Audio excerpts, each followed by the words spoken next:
балалар. Кім жоқ бүгін түгеліміз ба? Түгеліміз. Жақсы. Ал балалар, сабағымызды бастамас бұрын атом және молекула ойын арқылы топқа бөлінеміз. Ол үшін келдер шеңбер болып тұра қалыңдар. Шеңбер болып, шеңбер болып тұрамыз. Балалар, мен атом деген кезде жалғыз айналамыз. Атом. Жалғыз айналамыз. Молекула үшеуден біргеміз. Молекула үшеуден біргеміз. Жақсы, жалғыз айналамыз. Атом айналамыз. Атом айналамыз. Молекула төртеуден біргеміз. Молекула төртеуден біргеміз. Жақсы балалар, осы бөлінген бойынша топқа отырамыз. Бірінші топ, екінші топ, үшінші топ болып отыра қаламыз. Жақсы, отырамыз. Балалар, не берді үй жұмысына? Өзіңді тексерді берді, я? Балалар, үй жұмысына өзіңді тексерді, тест жүзінде болған, я? Осыны құрасында сұрақтарға жауап жазамыз. Топ болып жасаймыз балалар, топ болып. Тапси әдісі арқылы үй жұмысын қайталау сұрақтарымен ойнаймыз.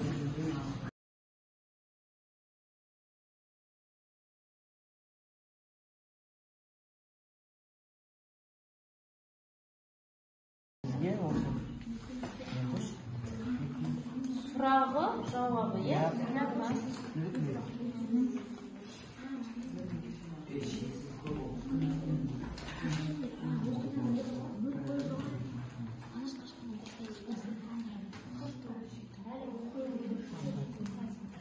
Сұрағы және жауабын жазасыздар.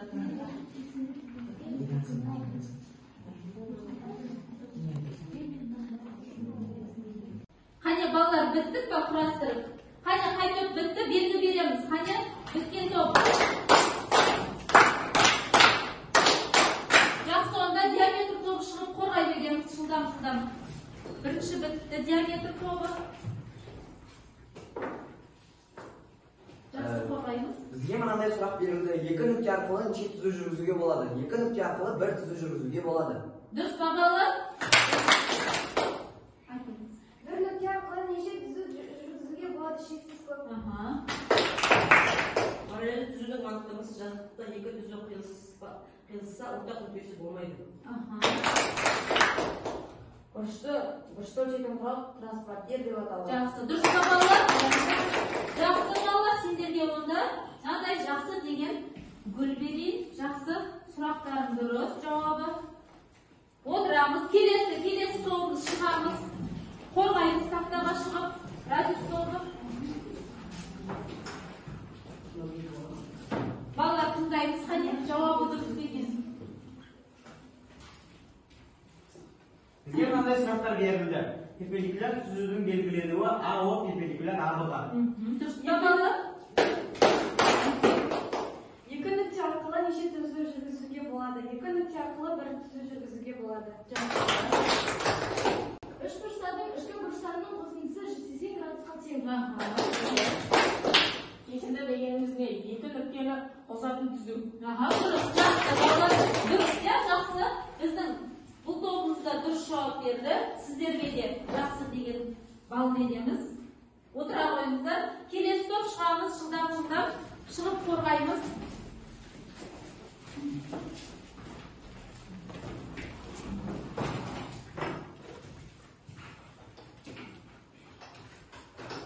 Жақсы, қорғаймыз. Бізге мынандай сұрақтар берілді. Барлық қабырғалар тең үшбұрыш, тең қабырғалы деп аталады. Жақсы. Бір түзудің бойында жатпайтын үш нүктеден тұратын фигура үшбұрыш деп аталады. Дұрыс па балалар? Екі бүйір қабырғасы тең үшбұрыш, тең бүйірлі үшбұрыш деп аталады. Дұрыс. Перпендикуляр түзудің анықтамасы тікбұрыш жасап тоғысатын түзу. Жақсы, дұрыс. Балалар, бұл тобымызда дұрыс жауап берді. Жақсы, сіздерге де жақсы деген балмен оралыңыздар. Топтарыңызға отыра беріңіздер. Жақсы, балалар, үй тапсырмасы қайталау сұрақтарымыз жақсы, дұрыс дайындалып келіпсіңдер. Қане балалар, енді айтыңдаршы, мына жерде қандай фигура шықты біздер? Домалақ шеңбер.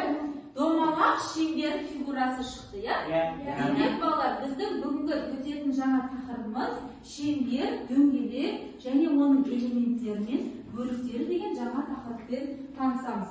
Қане дәптерлерімізді ашып жазамыз. Қане балалар, бейнероликке назар аударайық. Көк сызық екі нүктенің ара қашықтығын көрсетеді. Қызыл нүктеден көк нүктеге дейінгі бірдей қашықтықта жатқан нүктелер жиынтығы қалай аталады? Қызыл нүктенің айналасынан көк сызықты айналдыра сызамыз. Бұл нүктелер қызыл нүктеден көк нүкте сияқты бірдей қашықтықта жатыр. Бұл шеңбер. Ол белгіленген нүктеден бірдей қашықтықта жатқан нүктелердің геометриялық орны. Радиус сөзі шеңбердің центрі мен шеңбердің бойында жатқан нүктені қосатын кесіндіні айту үшін қолданылады. Біз радиустың ұзындығы 3 см немесе ОА шеңбердің радиусы деп айталамыз. Центр мен радиус бірден бір шеңберді анықтайды. Жақсы балалар, бейнероликпен танысып болсақ, әр қарай сабағымыздың мақсатымен танысамыз. Бүгінгі біздің сабағымыздың мақсаты шеңбер анықтамаларын білу, және нүктелердің геометриялық орнының анықтамаларын білу, және осы шеңбер дөңгелектің олардың элементтерін мен анықтамаларын білу, формулаларын қолдану есептер шығаруда. Біз жаңа видеороликте көрдік, бір нүктеден құралған және жазықтықтың бойында орналасқан кез келген барлық нүктелерді қосатын фигура ол не деп аталады деді? Шеңбер. Ол бізде шеңбер деп аталады. Ол шеңбердің қақ ортасы не деп аталады екен? Жаңа көрсеттік, қақ ортасы осы шеңбердің центрі деп аталады екен. Біз оны балалар О әрпімен белгілейміз. Және осы шеңбердің центрінен шеңбердің бойындағы кез келген нүктені қосатын кесінді ол бізде радиус деп аталады. Біз жаңа шеңберге нені мысал келтіріп көрсетті? Бейнероликте арбаның дөңгелегі, велосипедтің дөңгелегі, сақина жүзіп, солардың бәрі біздің өмірде көрініп жатқан нәрселеріміз, шеңбер геометриялық фигураға жатады екен. Және осы шеңбер бір нүктесімен келесі екінші бір нүктесін қосатын кесінді бізде балалар хорда деп аталады екен. Біз нүктені қандай әріппен белгілейміз? Латынның бас әріптерімен белгілейміз. Және мынау центрі, центрді қақ бөліп қиятын болса, осы нүктені қосса, ол бізде диаметр деп аталады балалар. Диаметр дегеніміз формуласы D тең 2R. R дегеніміз не болды бұл жерде? Радиус. D дегеніміз? Диаметр болды. Жақсы балалар, әр қарай кеттік. Мына жерде сақина мен монетаның ұқсастығы және айырмашылығы неде дейді? Ал балалар, сендер қандай ұқсастық көріп тұрсыңдар? Ол екеусінде шеңбер немесе дөңгелек. Айта ғой, қандай ұқсастық көріп тұрмыз? Олардың біреусінің іші ашық, ал біреусінің іші бітеу. Жақсы, жаған қандай көріп тұрмыз? Олардың пішіндері бірдей. Пішіндері бірдей, екеуі де қандай? Бір пішіндес. Шеңбер дөңгелек, қандай айырмашылығын көріп тұрмыз? Біреуінің іші бос және біреуінің іші бітеу. Жақсы. Айта ғой, сонда қандай айырмашылық көріп тұрмыз? Біреуінің іші бос, біреуінің іші бітеу. Жақсы балалар, сонда бізде мынау екендігі. Мынау бізде шеңбер деп аталады, яғни іші бос, қос. Ал мына ақша тиын бізде дөңгелек деп аталады. Тағы бір ерекшелігі балалар, шеңберде ұзындық болады, ал дөңгелекте аудан болады. Ауданның формуласы S тең πr. Ұзындығының формуласы S тең 2πr. Пи дегеніміз балалар, бізде тұрақты шама, қаншаға тең? 3,14-ге. Жуықтап алғандағысы, 3,14-ге тең. Және балалар көріп тұрмыз, шеңбер мен дөңгелек бір-біріне ұқсас фигура екен. Оның біреуінің іші боялады. Қайсының іші боялады екен? Дөңгелек. Ал шеңбердің іші ашық екен. Жақсы. Енді балалар бізде Осы шеңбердің диаметрі қордасы арқылы түсінікті болса, мынадай теорема келіп шығады. Ал балалар, мына бейнероликті қараймыз. АБ шеңбердің қордасы және М нүктесі АБ қордасының орта нүктесі болсын. Онда М нүктесі арқылы өтетін шеңбердің диаметрін жүргізеді. Және ол АБ қордасына перпендикуляр. Егер шеңбердің қордасы диаметріне перпендикуляр болса, онда шеңбер диаметрі қордасының орта перпендикуляр болады. Және осы қордаға параллель басқа қордаларға да орта перпендикуляр болады. Және балалар, бізде теорема дегеніміз не? Дәлелдеуді қажет етеді. Сонда бізде мынадай теорема пайда болады. Осы шеңбердің қордасын қақ бөлетін диаметр осы қордаға перпендикуляр түседі. Сонда біздің дәлелдеуіміз балалар. Мына жерде қорда дегеніміз қайсы? Қорда дегеніміз қайсы? Айта қойсыңға, қорда дегеніміз асы нүктесі ол қорда, я? Жақсы. Диаметрі қайсы? Мына жерде диаметрі айта қой жақын, диаметрі қайсы? Диаметрі сады. Сады нүктесі диаметрі. Центрі қайсы? Центрі қай жерде? Айта қой байтқа, центрі О нүктесі бізде центрі, я? Ал балалар, тағы бұл жерде не көріп тұрмыз біз? Үшбұрыш. Қандай үшбұрыш көріп тұрмыз? Тең берлі үшбұрыш көріп тұрмыз, я? Жақсы. Сонда біз бүгін теореманы дәлелдедік. Шеңбер мен дөңгелектің анықтамаларымен таныстық. Оның бөліктері қандай болады, элементтері қандай болады, бәрін таныстық, я? Қане балалар, әрі қарай тақырып түсінікті болса, жаңғырт тақтасына кіріп, мынадай бірнеше тапсырмалар дайындап келдім, соны шығарамыз. Мен сендерге телефондарына ссылка жібердім, соған кіріп, жұппен орындаймыз. Сен бері жақындай сал, мына жаққа бері жақында. Ссылкаға кіріп, жұппен орындаймыз. Радиус табу үшін бізде формуласы берілді. Формуласына салып шығарып, бізде диаметр берілді. Формуласы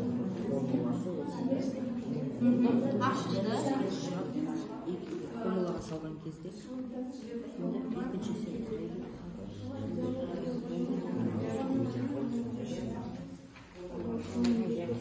Жақсы, бәрімізде ашықты. Қане балалар, кім шығарып бітті бірінші есепті? Біткендер бар ма бірінші есепті шығарып біткендер? Жақсы, айта қойыңдар.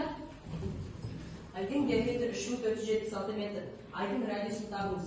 Біз бұл есепті шығару барысында диаметрдің формуласын қолдандық және де берген таңбаны 2-ге бөлдік. Сонда бізде 1738 метр шықты. Дұрыс. Міне осы жауабын жазып жатыр екен. Дұрыс. Бәрімізде осылай шықты ма? Жақсы. Жарайсыңдар, жұлдызша. Ал екіншісін кім бітті балалар? Екінші есепті кім бітті? Ал оқи қойыңдар екінші есепті. Шеңбердің радиусы 11 сантиметр. Шеңбердің диаметрін табыңыз. Біз бұл есепте диаметрдің формуласын қолдандық. Диаметр тең 2 көбейтілген r-ді пайдаландық және бұл жерде 2-ге 10-ді көбейттік, жауабы 22 сантиметр шықты. Дұрыс. Дұрыс па балалар? Жарайсыңдар. Осы формуланы қолдандық. Дұрыс. Жақсы. Әр қарай балалар бірінші тапсырманы бітсек, келесі тақтаға өтеміз. Келесі бетінде бұдан кейін есептер тұр балалар, соны шығарамыз. Жақсы. Бұдан кейін есебі. Кім бітті? Айта қойыңдар. Жердің диаметрі шамамен 12700 км. Жердің диаметрі Юпитердің диаметрінен 10 есе кем. Юпитердің диаметрі табылды. Біз бұл есепті шығарар алдында біз диаметрдің формуласын қолдандық. Ең алдымен бізге берілген сан 12700, оны біз 10-ға көбейтіп, және көбейткен кезде 127.000 болғаннан кейін 127.000-ды 2-ге бөлдік, ал жауабы бізде 63500 шықты. Дұрыс па балалар, бәрімізде солай шықты ма? Дұрыс, я? Мына формуланы қолдандық, я? Шеңбердің диаметрдің радиусын табу. Жақсы, жарайсыңдар. Сендерге де жұлдызша. Отыра қойыңдар. Жақсы, мына топты да солай шығыпты.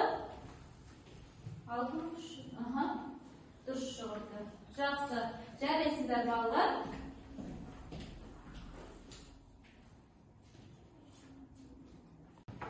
Жақсы балалар, әрі қарай 3 тапсырманы орындаймыз. диалайз арқылы орындаймыз. Міне мынау тапсырманы мына дескрипторлар арқылы шығарамыз. Диалайз дегеніміз ең бірінші не көріп тұрмыз, суреттейміз және мына сұрақтарға жауап жазамыз. Біз қай формуланы қолданып есептер шығардық жаңа? Сол есептерді, яғни формуламен таныстырамыз, әрі қарай өмірмен байланыстырамыз. Ал кеттік балалар, бұл сендерге жеке тапсырма, әрқайсымыз жеке-жеке орындаймыз дәптерге.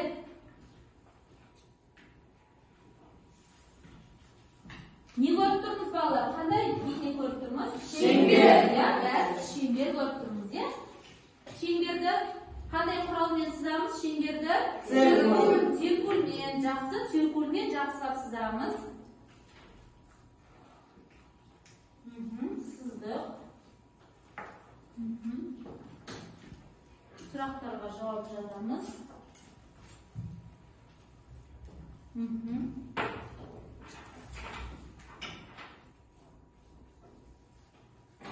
Ал жауап жазғандар бар ма?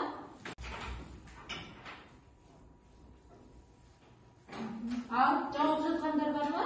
Сұрақтарға балалар кім жауап жазды, кім оқиды? Қане, жақын шыға қой, тақтаға шығып, түсіндіре қой.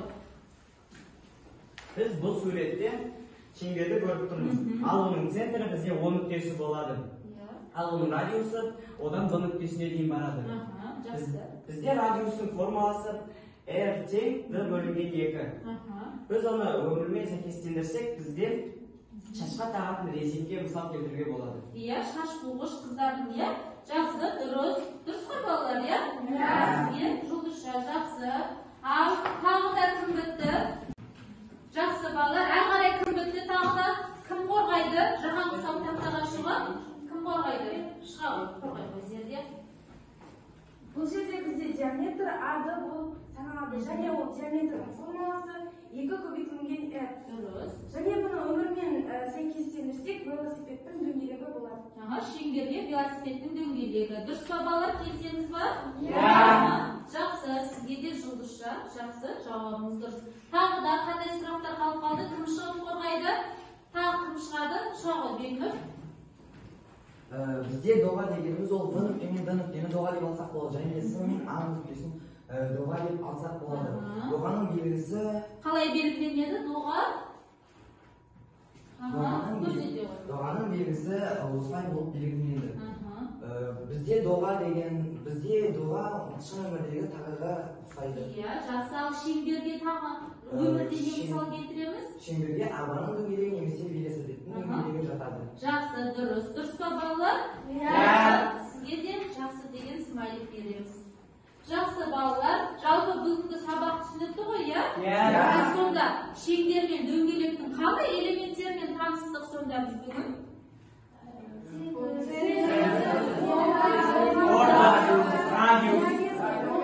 Жақсы, иә? Центр, радиус, доға, диаметр, осы бізде осындай дөңгелектің жаңағы элементтермен таныстық, иә? Жақсы балалар, бүгін мен жақсы қатысып отқан балаларды бағалаймын. Бізде Бекнұрға бүгін 9 балл қойсақ болады, иә? Жақсы қатысып отыр. Маликаға 8 балл қойсақ болады, жақсы қатысып отыр. Еренде де жұлдызшасы бар екен. 7 балл қоямыз, жақсы қатысты. Зерде жақсы қорғады, 9 балл қоямыз. Алинұр да жауап берді топпен, иә? Жақсы, 7 балл қоямыз Алинұрға. Надоптан Жахан жауап берді, иә? Қорғады, 9 балл қоямыз. Жаханға Назерге де қорғады, жұлдызшасы бар екен, 8 балл қоямыз. Жақсы, Сұңқылада жұлдызшасы бар екен, Сұңқылаға 7 балл қоямыз. Міне бүгін балалар жақсы қатысып отқан балаларға осындай бағаларды күнделік кезекке қоямыз. Сендер өздерің логин парольдерімен кіріп көре аласыңдар, иә? Жақсы. Әрі қарай балалар маған гүл бердім сендерге, иә? Сол гүлге бүгінгі сабақтан алған әсерлерімді және мынадай рефлексия, бүгінгі сабақ қай жері ұнады, қиындық тудырған жері және келесі сабаққа қандай ұсыныстар бар, соны маған жазып беріңдер. Мен қарап шығамын соны. Үйге тапсырма, балалар. Үйге тапсырма. 103-ші беттегі 18'de 4, 18'de 5, 18'de 6. Birinci topқа beremiz. İkinci topқа 18'de 7'den 18'de 9'ga дейін. İkinci top alamız. 18'de 10'dan 18'de 13'e дейін. Üçüncü top belgilep alamız. Жазып маған береміз балалар. Рефлексияларды өткізіңдер жазып болсаңдар.